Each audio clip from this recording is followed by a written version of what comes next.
In the murky waters of ufology, rife with disinformation and deception, Dr. Stephen Greer emerges as a beacon of credibility.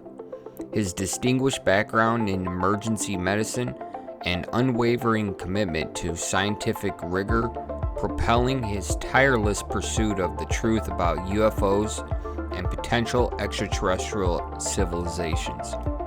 Through meticulous research, adherence to verifiable evidence, and groundbreaking initiatives like the Disclosure Project and the Center for Study of Extraterrestrial Intelligence, Dr. Greer has elevated the disclosure, lending legitimacy to the field while challenging the status quo and separating fact from fiction, all while remaining steadfast in his integrity and dedication to uncovering the mysteries that lie beyond our terrestrial boundaries. First, he created the Center for Study of Extraterrestrial Intelligence, CSETI, founded in 1990. CSETI aims to create a diplomatic initiative to contact extraterrestrial civilizations. He then created the Disclosure Project, founded in 1993, which seeks to publicly disclose the government's knowledge of UFOs, extraterrestrial intelligence, and advanced energy and propulsion systems. The goal is to grant amnesty to government whistleblowers willing to share classified information about UFOs. Then he created the CE5 protocols. The CE5 protocols refer to the techniques and methods developed by Dr. Stephen Greer for attempting to initiate contact with extraterrestrial civilizations.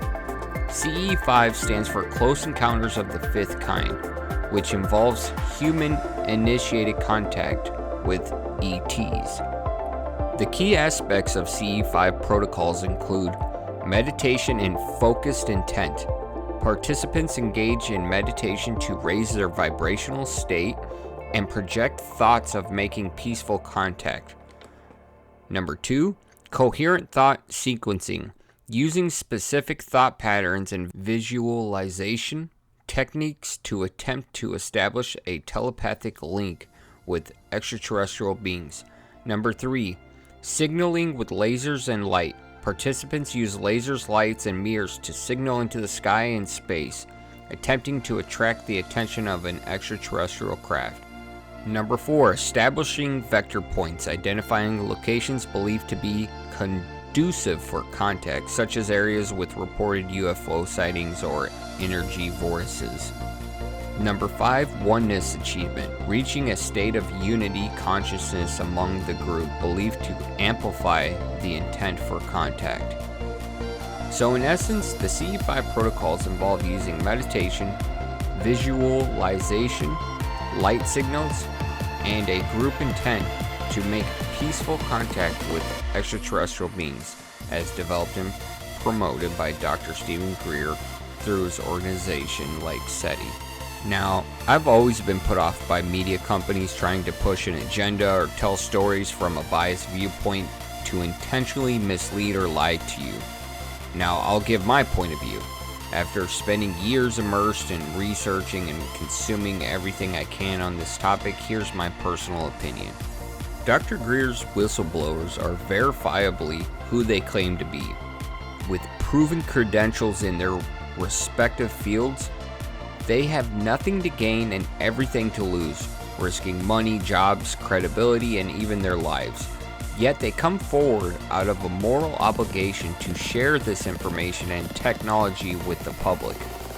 As some of the most highly trained observers in the world, if their testimonies can't be believed, I don't know whose can. This lends significant weight and credibility to their accounts, in my opinion. Regarding the CE5 protocols, I've personally participated and had some strange experiences. What I appreciate is that you don't have to take anyone's word for it. You can witness it for yourself. You can watch recordings of past CE5 gatherings conducted by Dr. Greer or others, or better yet, try it yourself. Greer's next CE5 conference is coming up soon in Temecula, California, from July 26th to the 28th, 2024. which you can attend in person or via webinar. There's even a phone app with meditations and sound frequencies to aid in the CE5 process. To me, seeing is believing.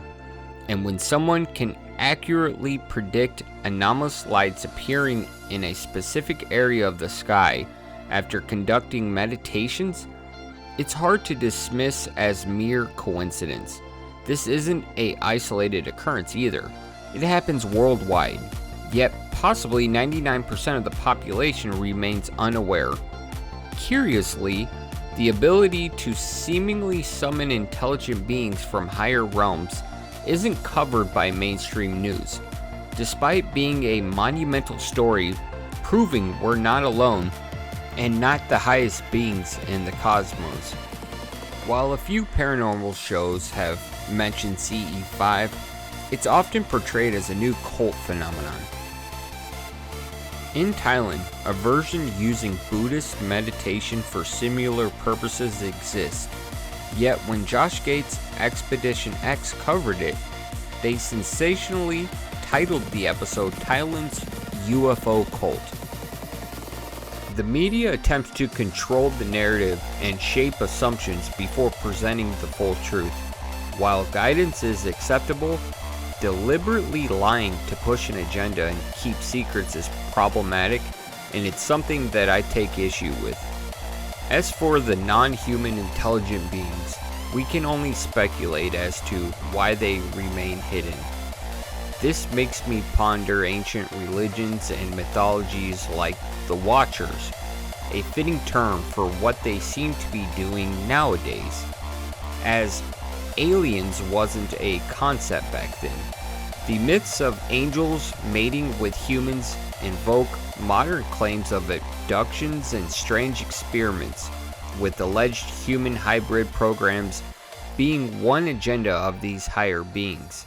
As crazy as it sounds, these crafts are undeniably real and have inhabited our skies for an unknown duration. Perhaps these ancient myths aren't myths at all. That wraps up part 1.